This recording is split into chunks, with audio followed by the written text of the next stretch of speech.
Behind the Line Extra for your Sunday, March 15th, 2020. Our first Sunday of the year without any NBA action, without any college basketball, without any sports, period. I'm your host, KC. Follow me on Twitter at KC_BTL84. Hit that like and subscribe button. Make sure to click the notification bell to receive all updates from the channel. I appreciate those of you that have already done so. Thank you for the support. I should have video ready for the podcast soon. I've been working this weekend, getting my little home studio set up. So once I find some good video editing software and learn how to use it, the podcast will move from audio to video format on YouTube. But on iTunes, Spotify, everywhere else, the audio version will still be available. So it's been 3 or 4 days since the coronavirus wreaked havoc on the country. Canceled all of our sporting events at one of the best times of the year. The best time of year for sports, in my opinion, is the NFL regular season. September through January, all the way leading up to the Super Bowl. But the second best time of year for sports, and it's a really, really close second, is the month of March. You've got the NBA regular season closing out, teams fighting for the playoffs. We've got March Madness going on in college basketball. All of that has been taken away from us this year. Like I said on Friday, I'm trying to look at this situation positively. There are a lot of good things going on right now because of the coronavirus. We have a lot more free time because there aren't any games going on. I got 18 holes of golf in on Friday. Got a lot of work done around the house that I haven't had time to take care of on weekends because I'm either at a sports bar watching basketball and hanging out, or at home on a Sunday afternoon watching basketball. We see the generosity of these NBA players as well. Zion Williamson is paying the salaries of arena workers at the Smoothie King Center in New Orleans for the next month. A lot of people are bashing Gail Benson because of this, saying that it should be her responsibility to take care of the workers in the arena. And I agree with that sentiment, but honestly, I believe that Gail Benson could be paying these workers' salaries and letting Zion take the credit. She does things like this in silence. She doesn't like to take the credit for it. I could be wrong, but following both teams in New Orleans for the past 25 years or so, and hearing stories about Gail Benson, it wouldn't surprise me if she were paying the salaries of the arena workers and letting Zion Williamson take the credit for it. Mark Cuban's doing the same thing. He's paying arena workers salaries for the next 30 days. Other players and owners throughout the NBA are doing it as well. People always talk shit about millionaires and billionaires in this country. They're greedy. They don't give a fuck about the workers or the players. They only care about their bottom line, the money. In some cases, that's probably true. But NBA owners and players take care of their own. It's like a family. It's the same thing in the NFL. I think the biggest tragedy with this coronavirus situation, at least in terms of the world of sports, is the college seniors having their last year of eligibility cut short, playing their last game. Think about the seniors on a team like Penn State, a school that hasn't been to the NCAAB tournament since 2011. Those seniors have been there for 4 years. They finally have a breakthrough season. Would have made the NCAAB tournament and won't have the opportunity to play in it and close out their senior season on a high note because everything has been canceled. I've got a friend whose son plays college baseball. The team was having a great season, would have had a shot at the College World Series. His kid's a senior. Like the kids at Penn State, it would have been his first chance in 4 years to play in the College World Series. Instead, his baseball career is over. For most of these college kids, they've played their last game. There are 5,000 Division I college basketball players. There's only 450 players in the NBA. Only 2 rounds in the NBA draft. So only around 60 players get drafted every year. Do the math. Most college basketball players aren't making the NBA. You got a better chance at hitting the lottery than becoming a professional athlete. This is uncharted territory. Adam Silver announced Friday that the NBA regular season would be on hiatus for 30 days at minimum. One good thing I heard was that as of now, plans were to complete the rest of the regular season and had the playoffs possibly be played through August. I think this could be a good thing for the NBA. If that's the case, I believe what they'll do is start the next season on Christmas Day. It would be similar to the 2011 lockout season, which, in my opinion, was one of the better NBA regular seasons in recent memory. They eliminated around 30 games from the schedule that year, so just about every game played mattered. I've been thinking a lot lately about what I'm going to talk about on this podcast for the next month or so. With nothing happening in sports, what the hell is there to talk about? There's only so much I can say when literally nothing is going on. Fox Sports 1 has suspended shows like Undisputed with Shannon Sharpe and Skip Bayless for the next week or so. They said it was to eliminate the risk of their employees getting infected, which is probably the main reason, but also, what the hell are they going to talk about? They're on the air for 2.5 hours every day, 5 days a week. That's a lot of time to fill. Sports networks are struggling right now with content. They have nothing to fill their airtime. ESPN's airing classic games and 30 for 30 documentaries. The only things going on right now are UFC and WWE. And they're performing in front of empty arenas. UFC had Fight Night 171 yesterday afternoon on ESPN. It was in Brazil. No fans were in the arena. It was a bit strange, but UFC is unique because the fans in the arena aren't as important as they are in the NFL or the NBA. Once that cage door closes in the octagon, it's still two guys trying to kill each other. The WWE held one of their weekly Friday shows in an empty arena, and judging by the reaction on Twitter, it sucked. Now that shouldn't come as a surprise because every WWE show sucks nowadays, but apparently the show they had Friday night was even worse. Most of the complaints I read from wrestling fans centered around the company not building towards WrestleMania, which is still scheduled to go down in about 3 weeks. But there's no chance in hell of that happening. There's no way with this virus going around that WWE is going to be allowed to put 70,000 people into Raymond James Stadium in Tampa. Though it wouldn't surprise me if they move forward with it. Vince McMahon is notoriously stubborn and notoriously greedy. Speaking of Vince McMahon, the XFL has canceled the rest of their season due to the coronavirus outbreak. I believe even one of their players is infected with it. But Vince McMahon has stated that he is committed to bringing the league back in 2021. And the networks will probably carry it. But after 2021, that will be the end of the XFL, at least on network television. I told you since this league began that it would not work. And judging by the attendance and the ratings, that appears to be the case. The Week 5 ratings were god-awful. They were down 19% from Week 4, which was down 17% from Week 3. They drew less than 1 million viewers on ESPN. Only drew around 1.5 million on ABC and Fox. Those kind of numbers are not going to fly on network television.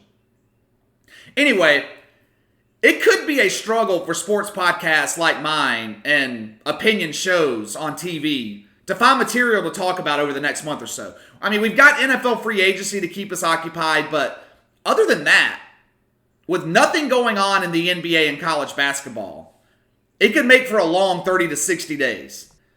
And I really feel bad for Rudy Gobert. Everyone is seemingly blaming the Utah Jazz center for infecting Donovan Mitchell, potentially infecting others in the NBA.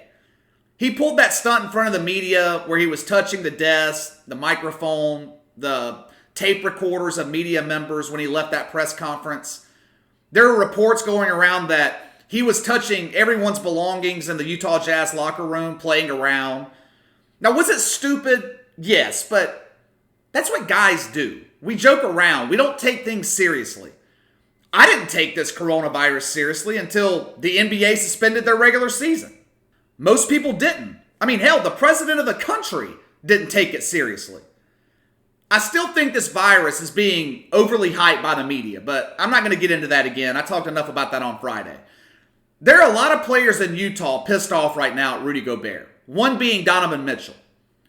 Mitchell was tested after Gobert was found to be infected, and his test came back positive. So he's in isolation. He's quarantined somewhere. Can't be around anyone else. Adrian Wojnarowski with ESPN's reporting that there's a lot of work that needs to be done in Utah, repairing relationships between Rudy Gobert and the rest of the team, specifically Donovan Mitchell. So now people in the media are hyping up this rift between Gobert and Mitchell. This could affect the future in Utah. This strained relationship could spell the end to the Gobert-Mitchell duo. I get so tired of the media in this country. They're always exaggerating things to make a story. Donovan Mitchell and Rudy Gobert are close friends. They've been playing together since 2018. They've had a lot of success together. They're both young. They both have bright futures in the NBA.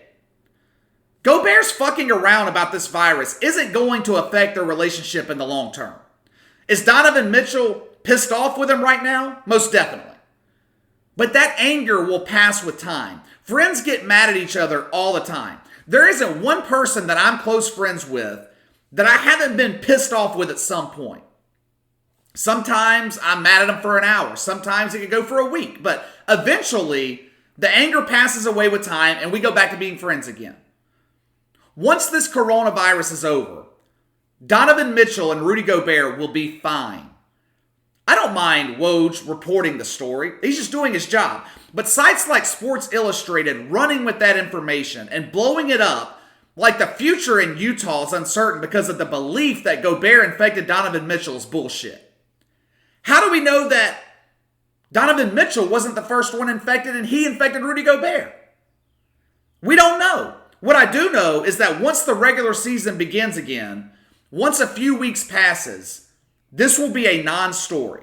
I mean, it's not like Rudy Gobert knowingly gave the guy an STD or something.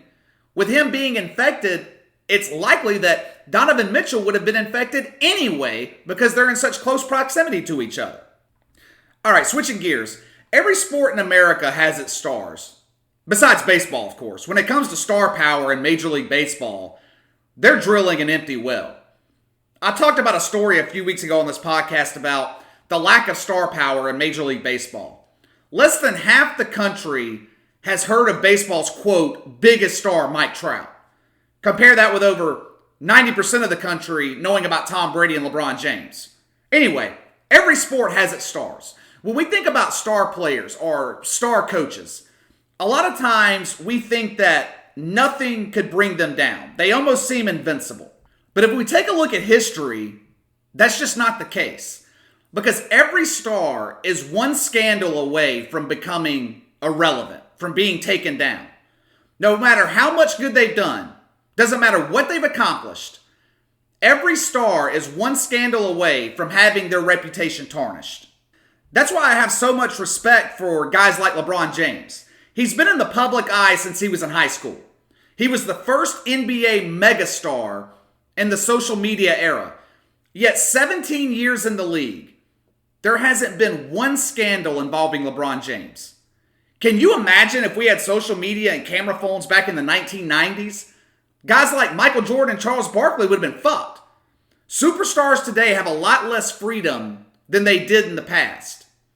We've seen before how a scandal can ruin a star athlete or coach. Oftentimes, they never fully recover. Michael Vick in the dogfighting scandal. He never achieved the level of success in the NFL he had before it happened. His reputation was ruined, and rightfully so. Endorsement deals vanished. We saw Tiger Woods crash and burn after it was discovered that he was fucking everything with a vagina. His domination in the world of golf evaporated instantly. He was never the same golfer after he couldn't get his rocks off with random strippers and porn stars. When it comes to college sports, oftentimes the head coach is the star of the team.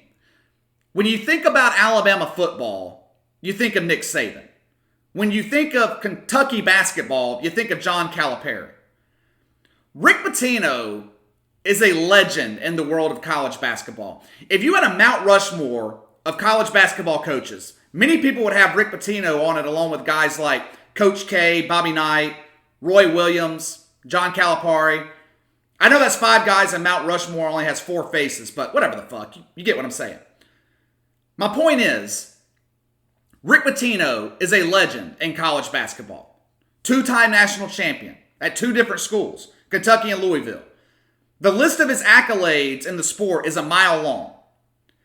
Even though Pitino had 30 plus years of greatness in college basketball, one scandal brought down his career. He was fired by Louisville back in 2017 over recruiting violations, but it wasn't just about money given to recruits. A Louisville assistant coach was paying for sex and strippers for players that they were recruiting. Rick Pitino was blackballed. There wasn't another college program in the country offering him a job.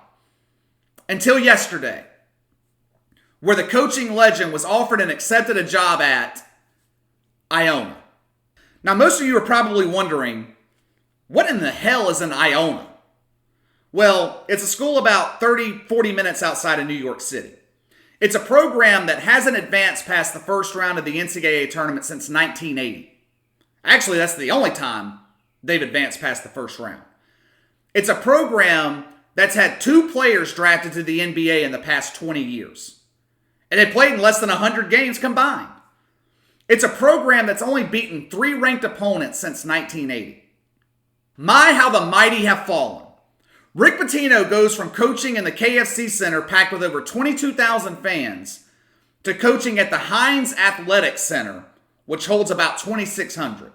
He goes from coaching against teams like Kentucky, Duke, North Carolina, Wake Forest, Virginia, big name programs, to coaching against such powerhouses like Fairfield, Marist, Niagara, Monmouth. 30 years down the drain because of one bad decision. Now, whether or not Pitino knew about his assistant coach paying for sex and strippers for players is besides the point. If he didn't know, he should have known. And if he did know, well, that's even worse. When you're the head guy in charge, no matter what happens, you're going to take the blame. And at 67 years old, it's highly unlikely that Rick Pitino coaches in high-level college basketball ever again. You know, I couldn't sleep last night, so I was up late watching TV. The NFL Network was running a marathon on their documentary series, A Football Life, and the one they did on Troy Aikman several years ago was on. About midway through the documentary, it got to the point of the 90s Cowboys dynasty where Jerry Jones decided after 2 Super Bowl wins that the team no longer needed Jimmy Johnson to succeed. So he brought in Barry Switzer, Troy Aikman's college coach at Oklahoma, and the Dallas Cowboys dynasty was well on its way to coming to an end. Yes, they won another Super Bowl, but that wasn't because of Barry Switzer's coaching ability. It was because the team was loaded with Hall of Fame talent. It'd be damn near impossible to not win a Super Bowl with all of those guys playing in their prime. As soon as the decision was made to part ways with Jimmy Johnson, the Dallas Cowboys went downhill and they've never been the same. Not one time in the past 25 years has this team made it to another Super Bowl. They haven't made it to another NFC Championship game. Hell, they barely made it past the wild card round of the playoffs. I talk a lot about the Dallas Cowboys on this podcast. They're an interesting team no matter how bad they are because they have a very polarizing owner. Now, I'm not a fan of the way Jerry Jones goes about running his team. He's far from being the worst owner in professional sports. That honor, of course, belongs to James Dolan with the New York Knicks. But Jerry Jones allowed his ego to ruin one of the greatest dynasties in the history of the NFL. He thought he was the reason for the Cowboys' success, which couldn't be further from the truth. You look at long-term, successful teams in the NFL, they all have 2 things in common. They have long-term head coaches in place, and the owners of these teams defer to the coaches and the general managers when it comes to making personnel decisions. New England, Seattle, Pittsburgh, New Orleans, Kansas City. All have long-term head coaches, all have great ownership. The Dallas Cowboys have had 6 coaches since Jimmy Johnson. Now, the reason Jerry and Jimmy didn't get along was because Jimmy Johnson wanted full control of the team, and Jerry Jones wouldn't let him have it. That's why it didn't work out with Bill Parcells in Dallas. Parcells had that team turned around. He took Quincy fucking Carter to the playoffs. But he got tired of Jerry Jones meddling with the team, trying to run things. Dallas has had one long-term coach since Jimmy Johnson, and that, of course, was Jason Garrett. Why is that? Why was Jason Garrett allowed to be the coach of the Cowboys for so long? Was it because the Cowboys were dominating? No. Was it because they were winning? No. I'd hardly call 3 playoff appearances in 10 years winning. It's because Jerry Jones could run the team the way he wanted and get little to no resistance from Jason Garrett. The crazy thing is, if Jerry Jones wanted to see how to correctly run his franchise, he's got the perfect example in the same city. Mark Cuban and Jerry Jones have a lot in common. Both are high-profile team owners. Both are extremely wealthy. Both are highly involved with their teams. Both are the faces of their franchises. But when it comes to basketball operations, Mark Cuban tends to take a back seat. The Mavs have had 3 coaches since he bought the team 20 or so years ago. Rick Carlisle has been there since 2008. Now, Mark Cuban is at every game, but he's not inserting himself into how Rick Carlisle runs the team. He knows that Carlisle knows more about basketball than he ever will. As a result, the Mavericks went from an embarrassing franchise before Mark Cuban bought the team to one of the most consistently winning teams in the NBA. Pre-Mark Cuban, Dallas won about 40% of their games. Since he bought the team, they're winning 60%. Now, conversely, the Cowboys were winning more before Jerry Jones bought the team. Their win percentage actually dropped 5.5 points since Jerry's been running things. Now, I know Cowboy fans are excited about the Mike McCarthy hire. And for good reason. I believe it was a great decision by Jerry Jones. But if Jerry doesn't allow Mike McCarthy complete control of the team, it's not going to work. In a couple of years, McCarthy will get tired of Jerry Jones inserting himself, and he will do like Bill Parcells. He will walk away. The question is, will Jerry Jones allow Mike McCarthy to have complete control? I highly doubt it. I can't believe at 77 years old that Jerry Jones will suddenly have an epiphany and change the way he's been doing things the past 25 or 30 years. All right, that's all for today. I'll be back Tuesday, hopefully. I'm sure I'll find something interesting to talk about, but it won't be our usual Tuesday podcast recapping the weekend because not a damn thing happened in sports this weekend. Make sure to click that like and subscribe button. Leave me a comment in the section below. Let me know what you think about what's going on right now. Follow me on Twitter at KC_BTL84. Enjoy the rest of your Sunday. I will see you guys on Tuesday.